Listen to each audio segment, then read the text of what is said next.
Olá, pessoal! O motivo da nossa aula de hoje é uma recente decisão do Supremo Tribunal Federal que diz que é constitucional uma reforma trabalhista que foi realizada pelo presidente Michel Temer, amplamente aprovada pelo Parlamento brasileiro, que permite lá a terceirização de atividade fim e não somente de atividade meio, como era entendido pelos Supremos Tribunais Federais, pelo Superior Tribunal do Trabalho e pelo Supremo Tribunal do Brasil até então. Então vamos lá, vamos tentar entender essa questão. Primeiro, a gente tem que lembrar o que é terceirização. Terceirização é quando uma empresa contrata uma outra para fazer parte do processo produtivo da sua atividade. Isso é muito comum no mundo como um todo. Por exemplo, a Nike é uma fabricante norte-americana de tênis que não tem mais fábrica nos Estados Unidos. Em território americano fica a logística, o marketing, as finanças, fica o desenvolvimento de novos produtos, né? E a produção física, ela é basicamente terceirizada para empresas de pequeno e médio porte, localizados na China e em grande parte no leste e sudeste asiático como um todo. Países como Coreia do Sul, Hong Kong, Taiwan, Malásia, Indonésia, mas também o Vietnã, vêm participando desse processo produtivo em escala global. Pois bem, terceirizar, então, é subcontratar uma outra empresa para que essa faça parte do processo produtivo. No Brasil, até a recente decisão do Supremo Tribunal Federal, a terceirização só era permitida para atividade meio, não para atividade fim. Exemplo, um banco poderia contratar, por exemplo, de forma terceirizada, o seu serviço de limpeza e manutenção e segurança, porque estas não são a atividade fim da instituição financeira bancária. Nesse sentido, é muito comum a gente entrar na agência bancária e ver lá, né, o funcionário terceirizado de uma equipe de segurança, de manutenção ou limpeza. O Brasil já permitia isso de maneira muito clara. Qual é o argumento daquele que é favorável à terceirização? Que a terceirização permite que a empresa se concentre lá, fundamentalmente, na sua atividade fim, na obtenção de lucratividade, de um crescente processo de produtividade e de produção. Isso permite a ela ganhar competitividade dentro do mercado e, portanto, garantir a sua própria existência e, obviamente, a contratação de trabalhadores. Bom, o Brasil entendia, então, que apenas a atividade meio era permitida. Agora, com a reforma trabalhista do Temer, foi arguido ao Supremo Tribunal Federal se a terceirização da atividade fim pode ser considerada legal, constitucional. E o Supremo, por uma maioria de votos, de 7-4, votou lá pela constitucionalidade da terceirização da atividade fim. Isso vai permitir no Brasil, segundo os defensores da terceirização, que haja, primeiro, maior segurança jurídica para as empresas, já que elas poderão terceirizar parte do seu processo produtivo, basicamente se concentrando nas áreas em que áreas consideradas estratégicas, portanto, o foco do negócio, e passando atividades menos rentáveis, para outras que vão executar parte do processo produtivo. Isso, em tese, permitiria, por exemplo, que uma indústria, imaginemos a hipótese, que fabrique tênis ou calçado, possa se concentrar na venda, no design, na logística, e não na produção física do tênis ou sapato, subcontratando uma outra empresa ou várias empresas para fazê-lo. A legislação atual, ela permite também não só a terceirização, como a terceirização, né, a empresa terceirizada subcontratar uma outra empresa para fazer parte do processo produtivo. Então, imaginemos, uma fábrica de calçado, ela pode dispensar todos os trabalhadores da área de produção, se concentrar em logística, marketing, finanças e administração, desenvolvimento de produto, contratar uma empresa terceirizada para produzir os seus sapatos. Essa empresa terceirizada pode contratar uma outra empresa, que seria a quarteirização, para fazer parte do sapato. Então, ela não precisa, por exemplo, desenvolver o solado, o cadastro, o couro, pintar, produzir e entregar. Ela pode, por exemplo, produzir apenas o solado e quarteirizar uma outra empresa para produzir o calçado e o corpo do sapato como um todo. Isso permite, portanto, abre aspas, uma terceirização infinita do processo de produção. Bom, quais são os aspectos que foram elencados pelas empresas e pelo governo Temer para poder advogar a terceirização? Primeiro, que isso já é uma realidade no mundo como um todo. Segundo, que isso permite às empresas se concentrar nas suas atividades, que são consideradas principais. Naquele exemplo da Nike que nós dissemos, logística, transporte, portanto, marketing, desenvolvimento de produto, a área financeira. A produção física pode ser delegada ao trem ou a várias outras empresas. Isso permitiria um ganho de produção, um ganho de produtividade e, portanto, um ganho de competitividade para a empresa, permitindo ela ampliar, manter ou recuperar as suas margens de lucratividade, teoricamente, dinamizando a economia, gerando mais emprego e renda. Ponto. A lei da terceirização garantiria segurança jurídica para o negócio no país e, portanto, teoricamente, maior nível de investimento e crescimento econômico. Ponto.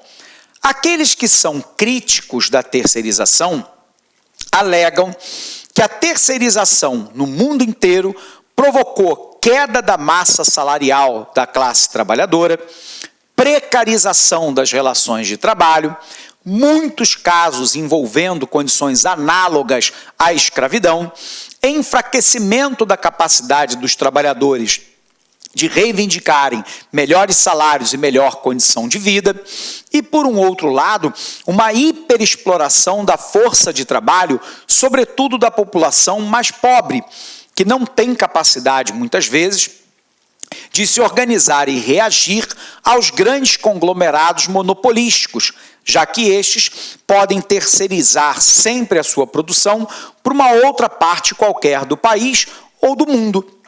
Por exemplo, a Adidas, e outras marcas esportivas vêm sendo acusado de utilizar empresa terceirizada na Ásia que trabalha com condição análoga à escravidão. Você tinha crianças no Vietnã ganhando $2 por dia para passar 8 horas costurando bola da Adidas. E, portanto, aqueles que são contrários alegam o quê?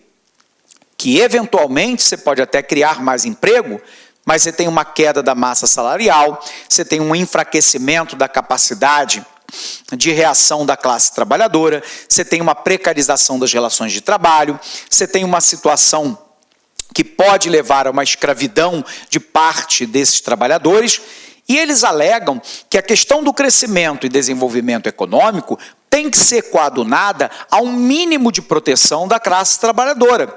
Imaginar que os trabalhadores tenham capacidade de sentar na mesa de negociação de maneira e igualdade de condições para negociar salários e condições de trabalho com seus empregadores é, no mínimo, desconhecer a realidade. Aliás, a realidade global hoje é de cada vez uma concentração maior de poder num número menor de firmas de maneira monopolística. E com a terceirização, a firma pode simplesmente dispensar todos os seus trabalhadores, subcontratar uma outra empresa com salários muito menores para poder ter o mesmo processo produtivo. e isso, né, fragiliza as relações de trabalho em detrimento dos trabalhadores. Então, essa é uma discussão muito profunda. Por exemplo, o FMI relatou que a medida de reforma trabalhista adotada pelo governo conservador do Mariano Rajoy na Espanha conseguiu reduzir o desemprego. O desemprego saiu de 24% para 18% da população economicamente ativa. Porém, houve uma queda da massa salarial na composição do PIB acentuada, uma precarização das relações de trabalho e um aumento do trabalho temporário e não do trabalho efetivo, trazendo mais insegurança para o conjunto dos trabalhadores. Então, o próprio Fundo Monetário Internacional, ele, num relatório recente, ele admite que essas são consequências. E aí, qual é a questão? Se nós estivermos pensando única e exclusivamente na questão da competitividade, da lucratividade, da produtividade, se nós estivermos pensando apenas, né, na questão de ampliarmos a capacidade, né, de produção do país, a terceirização parece uma saída mais ou menos que natural. Agora, se quisermos um país onde as relações capital e trabalho não podem ser marcadas por relações consideradas muitas vezes abusivas pelo controle exercido pelo capital sobre o trabalho, então tem alguma coisa muito errada, né, na maneira como nós estamos conduzindo a política pública de emprego, renda e trabalho no nosso país. Bom, essa é uma questão polêmica, não tem uma solução única, mas a gente precisa entendê-la em termos de prova de atualidade. Legal? Então vem para cá. O Supremo Tribunal Federal confirmou que todas as modalidades de trabalho no Brasil podem ser terceirizadas pelas empresas. A terceirização irrestrita foi permitida no país em março de 2017, quando o presidente Michel Temer sancionou a lei aprovada no Congresso que permitia essa modalidade de contratação para todos os tipos de atividades desempenhadas pelos trabalhadores brasileiros. Terceirização é quando uma empresa não contrata diretamente o funcionário que trabalha com ela. Ela contrata, na verdade, uma outra empresa que vai, então, oferecer a mão de obra. Até março de 2017, o Tribunal Superior do Trabalho tinha um entendimento sobre a terceirização. Um funcionário só poderia ser terceirizado se ele exercesse as chamadas atividades meio.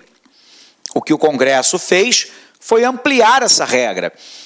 Esse funcionário passou a poder exercer as chamadas atividades fim. Qual é a diferença? A atividade meio é o trabalho que não esteja diretamente ligado ao objeto principal do negócio de uma empresa. Um faxineiro de uma padaria exerce uma atividade meio, não é a atividade fim, que é vender pães e bolos.